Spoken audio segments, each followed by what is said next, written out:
మెగా9 box office. నేను Kavya. Megastar Chiranjeevi సినిమాలో నటించే ఛాన్స్ వస్తే ఎవరైనా ఎలాంటి ఆలోచన లేకుండా ఎస్ చెప్తారు. అయితే ఓ హీరోయిన్ మాత్రం రెమ్యూనరేషన్ బాగా డిమాండ్ చేసిందట. ఈ కారణంగానే మెగా ఛాన్స్ మిస్ చేసుకుందని టాక్ బలంగా వినిపిస్తుంది.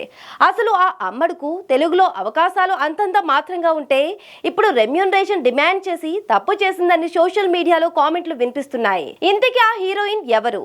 అసలు ఏం జరిగింది?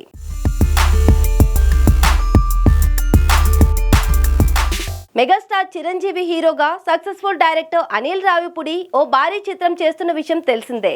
ఇటీవల ఈ చిత్రాన్ని పూజా కార్యక్రమాలతో ప్రారంభించారు. మే నెలాఖరు నుంచి ఈ సినిమాని సెట్స్ పైకి తీసుకురావాలి అని అనుకుంటున్నారు. అయితే ఇందులో కథానాయిక కోసం మృణాల్ ఠాకూర్ను కాంటాక్ట్ చేశారట. మృణాల్ సీతారామం సినిమాల్లో తన అందం, అభినయంతో ఆకట్టుకుంది. ఈ సినిమా బ్లాక్ బస్టర్ అవడంతో మృణాల్కు తెలుగులో మంచి పేరు వచ్చింది. ఈ సినిమా తర్వాత నానితో కలిసి హాయ్ నాన్న సినిమాలో నటించింది. ఈ సినిమా కూడా సక్సెస్ అయింది. అయితే మృణాల్ నటించిన ఫారెన్ స్టార్ మూవీ డిజాస్టర్ అయింది. అప్పటి నుంచి మృణాల్ కు తెలుగులో అవకాశాలు తగ్గాయి.